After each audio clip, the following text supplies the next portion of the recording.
j'espère que vous allez bien. Donc je vous retrouve aujourd'hui avec une énorme écharpe, des lunettes, des cheveux bouclés qui partent un petit peu dans tous les sens.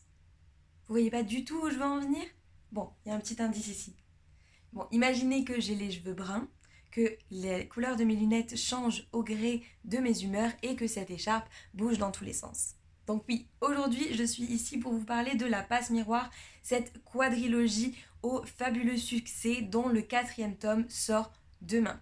Donc au moment où je publierai cette vidéo, le 4e tome sera déjà sorti et nombre d'entre vous l'auront déjà lu puisque j'ai décidé d'attendre la fin de ma lecture du dernier tome pour publier cette vidéo et donc vous présenter mon avis suite au dernier tome de la saga. Donc cette vidéo va s'articuler en 3 parties. Donc premièrement, pourquoi je me suis lancée dans la saga La Passe Miroir et pourquoi j'ai adoré et je trépigne littéralement d'impatience à l'attente de la sortie du 4e tome. J'ai très hâte qu'on soit demain. Ensuite, une seconde partie sera dédiée à un tag sur la passe miroir. Donc j'ai demandé sur mon compte Instagram des idées de questions de tag et on mettra ça en place. Je le redirai dans la vidéo mais il risque d'avoir des spoils des tomes 1, 2 et 3 dans ce tag. Donc je vous invite à stopper la vidéo, vite aller lire les bouquins et revenir. Et la troisième partie sera enfin dédiée à mon avis et mes impressions à la suite de la lecture du 4e tome de la saga. Donc pour ceux qui ne se sont toujours pas lancés dans l'aventure de la quadrilogie La Passe Miroir, je vais vous expliquer un petit peu en quoi consiste le monde dans lequel nous plonge Christelle Dabos. Donc en fait, on se retrouve dans un monde qui a subi une déchirure et qui s'articule en plusieurs arches, chacune dirigée par un esprit de famille différent. Donc on fait la connaissance d'Ophélie dans le tome 1, Ophélie qui est une animiste et qui vit donc sur l'arche d'Anima, une arche où les objets prennent vie au gré un petit peu de la vie, des émotions de leur propriétaire. Donc Ophélie a plusieurs pouvoirs particuliers. Premièrement, le pouvoir de liseuse, c'est-à-dire que dès qu'elle touche un objet, elle peut retranscrire son passé, mais aussi le pouvoir de passer les miroirs, c'est-à-dire utiliser un miroir pour aller d'un endroit à un autre. Et donc du jour au lendemain, cette petite animiste se voit promise en mariage à un habitant du pôle par les doyennes de son arche. Habitant du pôle qui est le célèbre Thorn. Thorn qui est un homme très froid, dont le degré de glassitude peut être comparé à la température qu'il fait sur son arche, le pôle, environ moins 25 degrés. Mais bon, on apprend à l'apprécier au fil des tomes et même à la fin, on l'adore. Donc Ophélie arrive sous cette arche du pôle avec comme seul repère sa tante Roseline qui est venue avec elle et au fur et à mesure de l'histoire, elle se fait à cette arche qui est très différente d'Anima puisqu'elle est pleine de complots et de personnes plutôt qui ont plutôt deux côtés, un côté qui se veut genre gentil et un côté je vais te mener à la vie dure. Et donc le premier tome de la saga est surtout donc une mise en place de l'histoire et une mise en place de l'univers et du monde fantastique. Donc certaines personnes l'ont trouvé un petit peu long, c'est ce que j'ai lu sur des avis, notamment sur Bookstagram, mais pour ma part ça ne m'a pas du tout dérangé puisque ça faisait très longtemps, je dirais depuis mon début d'adolescence que je ne m'étais pas lancée dans un univers fantastique et donc ça m'a fait très plaisir de découvrir un nouveau monde.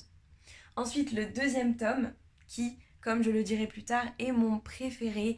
C'est vraiment du coup la vie d'Ophélie sur le pôle avec Thorn. Et le troisième tome, je n'en dirai pas plus pour ne pas faire de spoil, est aussi particulièrement génial. C'est pour ça qu'on attend vraiment avec impatience le 4e tome et dernier tome de la saga. Donc je pense que vous l'avez compris, mais j'ai adoré cette saga.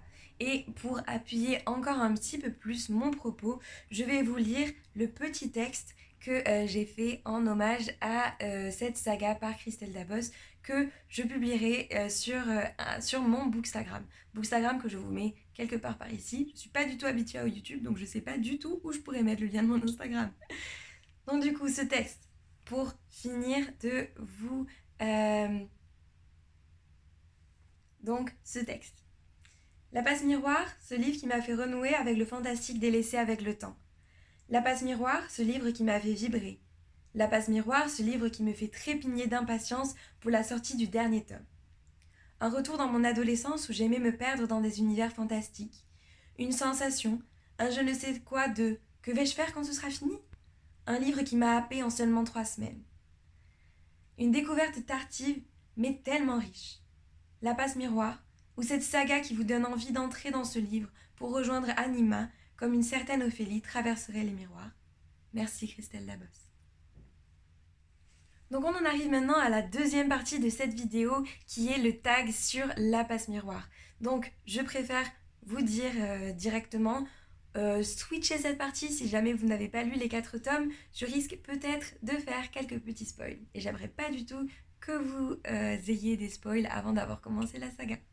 Donc première question, Tim Thorne ou Archibald? Donc je pense que c'est assez facile comme réponse pour ma part. J'adore Archibald, il est drôle, il est extrêmement complexe comme personnage, mais c'est un coureur de jupons absolu. Et j'avoue que au fur et à mesure des tomes, je fais comme Ophélie et je commence à craquer. Que dis-je? Je craque complètement pour Thorne, son côté froid, mais sa petite étincelle de chaleur qui fait que on l'adore. Donc directement, Team Thorne. Donc, deuxième question, quel objet serais-tu? Donc, je pense que cette question peut être prise de 2 manières différentes. Donc, quel objet serais-tu dans la saga? Donc, dans la saga, en fait, on, on ne découvre pas tant d'objets que ça auxquels on s'attache, je veux dire. Donc, je dirais la montre de Thorne ou l'écharpe d'Ophélie. Et dans ce cas-là, je serais plutôt l'écharpe. J'adore son tempérament, j'adore son caractère hyper possessif d'Ophélie. Quand elle la retrouve dans le tome 3, c'est juste génial. Et ensuite, donc deuxième côté de cette question, quel objet serais-tu en général? Et donc dans ce cas, je pense que je serais un mug ou un bouquin. Mais à choisir, je pense que être un bouquin est beaucoup plus intéressant. La troisième question, c'est quel pouvoir aurais-tu parmi les 4 pouvoirs que se partagent donc Thorne et Ophélie? Donc certains ont l'un, certains ont l'autre, certains ont les deux. Donc les griffes, la capacité d'avoir une énorme mémoire, le pouvoir de liseuse ou le pouvoir de passe-miroir. Donc pas les griffes, la violence, bon c'est pas trop mon truc. La mémoire, non, ce serait pratique, mais j'avoue que avoir une énorme mémoire, au bout d'un moment, ça doit être très, très fatigant. Le pouvoir de liseuse, ça doit être assez intéressant, mais je pense que le plus pratique, c'est quand même le pouvoir de passe-miroir. Donc, pour moi, passe-miroir. Quel personnage aimerais-tu être? Je suis un peu balancée entre l'idée d'être Ophélie ou l'idée d'être Bérénilde. Donc Bérénilde, c'est un personnage que j'apprécie énormément et dans certaines facettes de sa personnalité, je me reconnais un petit peu. Donc, allez, Bérénilde. Quel est ton tome préféré pour l'instant? Pour l'instant, je dis bien pour l'instant, c'est le tome 2. Peut-être que ce sera le tome 4, on verra. Je vous dirai ça à la fin de la vidéo. Quelle est ta couverture de livre préférée? Donc je dirais la couverture du tome 1.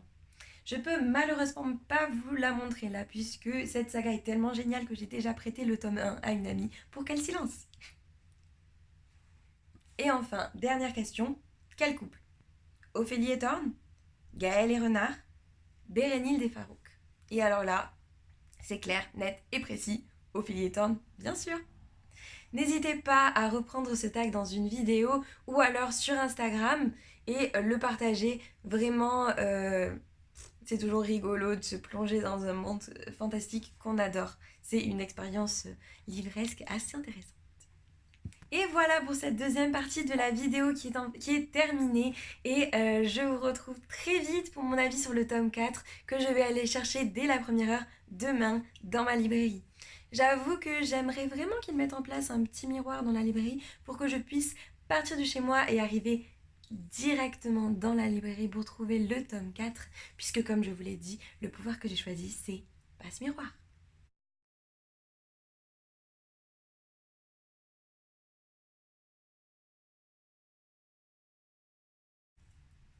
Et donc voilà, je vous retrouve pour la dernière partie de cette vidéo qui est dédiée à mon avis sur le tome 4 de la passe miroir.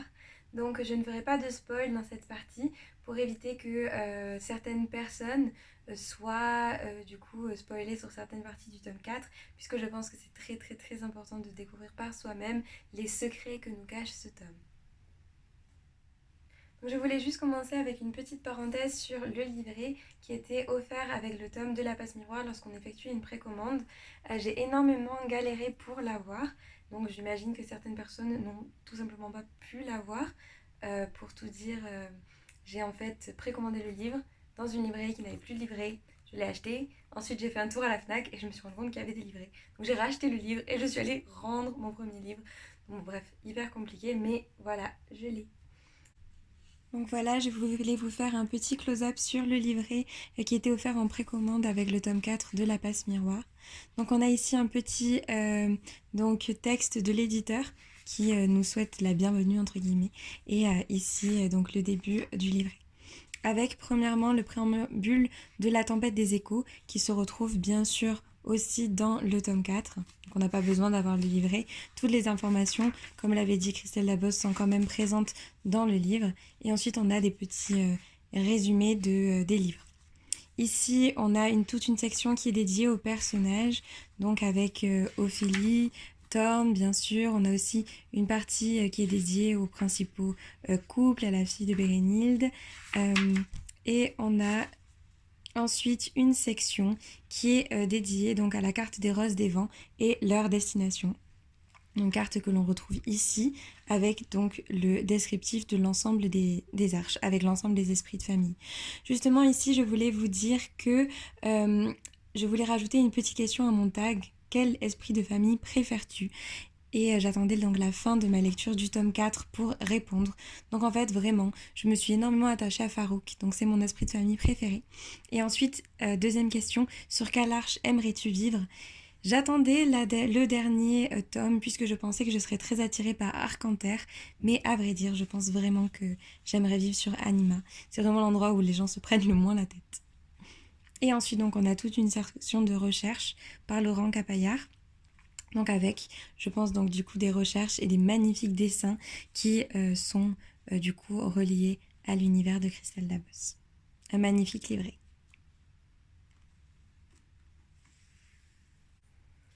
Et donc pour ce qui est du dernier tome de La Passe Miroir, c'est un tome exceptionnel. Je dirais peut-être oui qu'il supplante même complètement le deuxième tome qui était jusque-là mon préféré. Il est riche, il est complexe, il exprime énormément de choses, il donne énormément d'émotions. Jusqu'à la fin, on ne s'attend pas du tout à l'issue de l'histoire. Et il est vraiment génial. Je suis encore toute un peu émue puisque en fait je viens littéralement de le finir il y a je pense 3 minutes. Et je me suis dit que j'allais vous donner mon avis dans la continuité de la fin de ma lecture. Donc voilà, c'est un tome exceptionnel, riche, complexe. C'est une histoire effectivement qui m'a paru beaucoup plus complexe dans ce quatrième tome qu'elle m'avait euh, laissé être imaginée dans les tomes précédents. Donc voilà, on voit la complexité du monde qui a été imaginé par Christelle Dabost et de l'histoire qui a été imaginée par cette autrice dans le quatrième tome, qui est absolument génial. On découvre encore plus Thorne, on découvre encore plus Ophélie. On s'intéresse énormément à des personnages qui jusque-là n'étaient pas très détaillés et qui deviennent en fait des figures majeures de l'histoire. Donc je ne vous dirai pas quoi, je ne vous dirai pas qui et je ne vous dirai pas en quoi. Et donc voilà, c'est un tome qui est génial et je ne cesserai de vous le dire, je pense que je l'ai dit au moins 10 fois dans cette vidéo.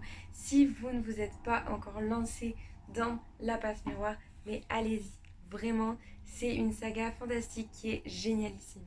Donc je ne fais pas partie des personnes qui ont attendu la sortie de ce dernier tome pendant des mois et des mois, puisqu'en fait j'ai découvert donc La Passe Miroir grâce à Bookstagram au début du mois de novembre. Je voyais des posts passer tout le temps et au bout d'un moment je me suis dit bon ok, peut-être que je me lance parce que ça a vraiment l'air génial.